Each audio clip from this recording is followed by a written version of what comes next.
ಹಾಲಿ ಪಾಟೀಲ್ರವರಲ್ಲಿ, ಹಾಗೆಯೇ ಈ ಒಂದು ಗುರುಮಠಕಲ್ ತಾಲೂಕಾ ಹೋರಾಟದಲ್ಲಿ ಭಾಗವಹಿಸಿರುವಂತಹ ಎಲ್ಲ ಮುಖಂಡರಲ್ಲಿ ಮತ್ತು ಕನ್ನಡ ಪರ ಎಲ್ಲ ಸಂಘಟನೆಗಳಲ್ಲಿ, ರೈತ ಬಾಂಧವರಲ್ಲಿ, ಯುವಕರಲ್ಲಿ, ಮಾಧ್ಯಮದವರಲ್ಲಿ, ಪೊಲೀಸ್ ಇಲಾಖೆಯವರಲ್ಲಿ, ತಹಸೀಲ್ದಾರ್ ಬಂಧುಗಳವರಲ್ಲಿ ಎಲ್ಲರಿಗೂ ಭಕ್ತಿಯ ಶರಣಾರ್ಥಿಗಳನ್ನು ಸಮರ್ಪಿಸಿ, ಬಂಧುಗಳೇ, ತಮಗೆಲ್ಲ ಗೊತ್ತಿರುವಂತೆ ನಮ್ಮ ಗುರುಮಠಕಲ್ ತಾಲೂಕಾ ಕೇಂದ್ರವಾಗಿ ಕಳೆದ 6 ರಿಂದ 7 ವರ್ಷಗಳವರೆಗೂ ರಚಿಸಿದ್ದಾರೆ.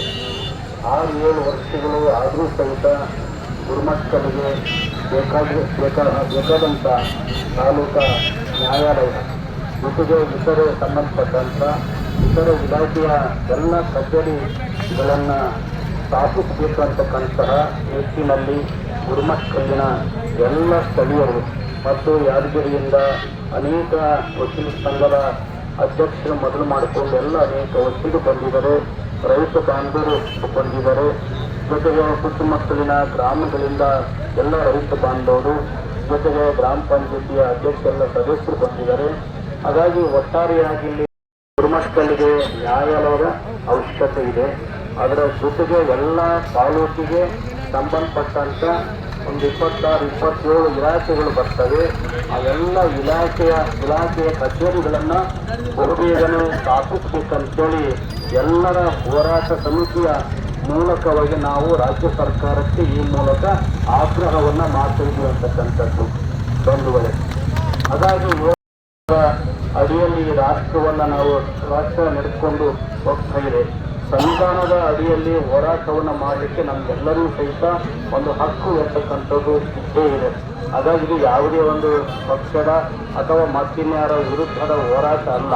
ನಮ್ಮ ಗುರುಮಠಕಲ್ಲು ಸಂಪೂರ್ಣವಾಗಿ ಅಭಿವೃದ್ಧಿಗೊಂಡು ನ್ಯಾಯಾಲಯ ಸ್ಥಾಪನೆಗೊಂಡು ಜೊತೆಗೆ ಎಲ್ಲ ಇಲಾಖೆಯ ಕಚೇರಿಗಳನ್ನು ಬಹುಬೇಗನೆ ಸ್ಥಾಪಿಸಬೇಕಂತೇಳಿ ಸರ್ಕಾರದ ಕಣ್ಣು ತೆರೆಸುವಂಥ ಒಂದು ಹೋರಾಟವಾಗಿದೆ ಅಂತಕ್ಕಂಥದ್ದು. ಇವತ್ತು ಸಮಾಜದಲ್ಲಿ, ರಾಷ್ಟ್ರದಲ್ಲಿ ಬದಲಾವಣೆಗಳು ಆಗಬೇಕು, ಅಭಿವೃದ್ಧಿಗಳು ಆಗಬೇಕಂತಂದ್ರೆ ಹೋರಾಟಗಳು ಅಂತಕ್ಕಂಥದ್ದು ಅನಿವಾರ್ಯ. ಹೋರಾಟಗಳಿಲ್ಲದೆ, ಸಂಘರ್ಷಗಳು ಇಲ್ಲದೆ ಯಾವ ಅಭಿವೃದ್ಧಿಗಳು ಸಮಾಜದಲ್ಲಿ ಆಗದಿಲ್ಲ ಅಂತಕ್ಕಂಥದ್ದು. ಸರ್ಕಾರದ ಕಣ್ಣು ತರಿಸಬೇಕು, ಜನಪ್ರತಿನಿಧಿಗಳನ್ನು ಎಚ್ಚರಿಸಬೇಕಂತಂದ್ರೆ ಹೋರಾಟಗಳಂತಕ್ಕಂಥದ್ದು ಅನಿವಾರ್ಯವಾಗಿ ಬೇಕಾಗುತ್ತದೆ ಬಂಧುಗಳೇ. ಹಾಗಾಗಿ ಇವತ್ತು ನಮ್ಮ ಗುರುಮಠಕಲ್ನಲ್ಲಿ ಎಲ್ಲ ಸೇರಿಕೊಂಡು, ಎಲ್ಲ ಯುವಕರೆಲ್ಲ ಮುಖಂಡರು ಕೂಡಿಕೊಂಡು ಗಾಂಧಿ ಮೈದಾನದಿಂದ ಬಸವೇಶ್ವರರ ವೃತ್ತದವರೆಗೆ ಒಂದು ಶಾಂತಿಯುತವಾದಂತಹ ಪಾದಯಾತ್ರೆಯ ಮೂಲಕವಾಗಿ ನಾವು ಇಲ್ಲಿ ಹೋರಾಟವನ್ನು ಮಾಡಲಾಗಿದೆ. ಯಾವುದೇ ಸಾರ್ವಜನಿಕರ ಆಸ್ತಿಯನ್ನು ಇಲ್ಲಿ ನಷ್ಟ ನಾವು ಮಾಡುವವರು ಯಾರೂ ಅಲ್ಲ, ಆ ಕಲ್ಲನ್ನು ಎಸೆಯುವಂತರು ನಾವು ಯಾರೂ ಅಲ್ಲ. ನಾವು ಎಲ್ಲರೂ ಶಾಂತಿ ಪ್ರಿಯರು, ಕನ್ನಡಿಗರು ನಾವೆಲ್ಲರೂ ಸಹಿತ ಶಾಂತಿ ಪ್ರಿಯರು, ಶಾಂತಿಯನ್ನು ಬದುಕುತ್ತೇವೆ. ನಮ್ಮ ಹೋರಾಟ ಅದು ಸಾತ್ವಿಕವಾಗಿರುತ್ತದೆ, ನಮ್ಮ ಹೋರಾಟ ಶಾಂತಿಯುತವಾಗಿರುತ್ತದೆ ಬಂಧುಗಳೇ. ಹಾಗಾಗಿ ಇವತ್ತು ಕರ್ನಾಟಕ ರಾಜ್ಯ ಸರ್ಕಾರ ಮತ್ತು ಜನಪ್ರತಿನಿಧಿಗಳು ನಮ್ಮ ಹೋರಾಟದ ಬೇಡಿಕೆಯನ್ನ ಬಹುಬೇಗನೆ ಈಡೇರಿಸಬೇಕಂತಕ್ಕಂಥ ಮನವಿಯನ್ನ ಈ ಮೂಲಕ ನಾವು ಮಾಡ್ತಾ ಇದ್ದೀವಿ. ಹಾಗಾಗಿ ನ್ಯಾಯಾಲಯ ಬಹುಬೇಗನೆ ಅವಶ್ಯಕತೆ ಇದೆ. ನಮ್ಮ ಗುರುಮಠಕಲ್ಲಿನ ಜನತೆ 40 ಕಿಲೋಮೀಟರ್ 50 ಕಿಲೋಮೀಟರ್ ದೂರದಿಂದ ಯಾದಗಿರಿಗೆ ಹೋಗುವಂತ ಒಂದು ಸಂದರ್ಭವನ್ನು ನಾವು ಕಾಣ್ತಾ ಇದ್ವಿ.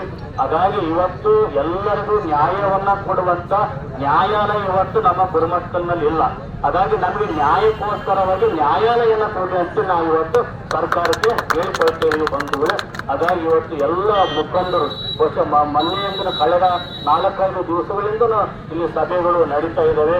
ವಿಶೇಷವಾಗಿ ವಕೀಲರ ಸಂಘದ ಅಧ್ಯಕ್ಷರು ಮೊದಲು ಮಾಡಿಕೊಂಡು, ಎಲ್ಲ ವಕೀಲರು ಮೊದಲು ಮಾಡಿಕೊಂಡು, ಗುರುಮಠಕಲ್ಲಿನ ಎಲ್ಲ ರಾಜಕೀಯ ಪಕ್ಷದ ಮುಖಂಡರು ಸಹಿತ ಇಲ್ಲಿ ಭಾಗವಹಿಸಿದ್ದಾರೆ, ಕನ್ನಡ ಪರ ಸಂಘಟಕರು ಇಲ್ಲಿ ಭಾಗವಹಿಸಿದ್ದಾರೆ. ಹಾಗಾಗಿ ನಾವು ಸ್ವಲ್ಪ ದಿನಗಳವರೆಗೆ ಸರ್ಕಾರಕ್ಕೆ ಒಂದು ಗಡುವನ್ನು ಕೊಡ್ತೀವಿ. ಗಡುವು ಕೊಟ್ಟರೂ ಸಹಿತ ಅವರು ನಮ್ಮ ಬೇಡಿಕೆಯನ್ನು ಮಾನ್ಯ ಮಾಡಿಲ್ಲ ಅಂದ್ರೆ ನಮ್ಮ ಹೋರಾಟ ಮತ್ತೆ ಅದು ತಿರುವುಗತಿಯಲ್ಲಿ ಸಾಗುತ್ತದೆ ಅಂತೇಳಿ ಮೂಲಕ ಸರ್ಕಾರಕ್ಕೆ ನಾವು ಈ ಸಂದರ್ಭದಲ್ಲಿ ತಿಳಿಸಿ ಮತ್ತೆ ಹೋರಾಟಕ್ಕೆ ಬಂದಂತ ಎಲ್ಲರಿಗೂ ಇವತ್ತು ಅನೇಕ ಮಾಧ್ಯಮಗಳು ಇಲ್ಲಿ ಬಂದಿದ್ದಾರೆ, ನಮ್ಮ ಪೊಲೀಸ್ ಇಲಾಖೆಯಲ್ಲಿ ಅಧಿಕಾರಿಗಳು ಬಂದಿದ್ದಾರೆ, ಪೊಲೀಸ್ ಇಲಾಖೆ ಸಿಬ್ಬಂದಿಗಳು ಬಂದಿದ್ದಾರೆ, ಎಲ್ಲ ಹಾಗೆಯೇ ದಲಿತ ಪರ ಸಂಘಟನೆಯ ಎಲ್ಲ ಯುವಕರು, ಎಲ್ಲ ಅಧ್ಯಕ್ಷರು, ಪದಾಧಿಕಾರಿಗಳು ಇಲ್ಲಿ ಬಂದಿದ್ರೆ. ಒಟ್ಟಾರೆಯಾಗಿ ಎಲ್ಲರೂ ಇಸ್ಲಾಂ ಸಮುದಾಯದ ಎಲ್ಲ ಮುಖಂಡರು ಸಹಿತ ಬಂದಿದ್ದಾರೆ. ಎಲ್ಲರಿಗೂ ನಾನು ಈ ಮೂಲಕವಾಗಿ ಅಭಿನಂದನೆಗಳನ್ನು ಸಲ್ಲಿಸಿ ನನ್ನೆರಡು ಮಾತುಗಳನ್ನು ಮುಗಿಸ್ತಾ ಇದ್ದೇನೆ. ಶರಣರು.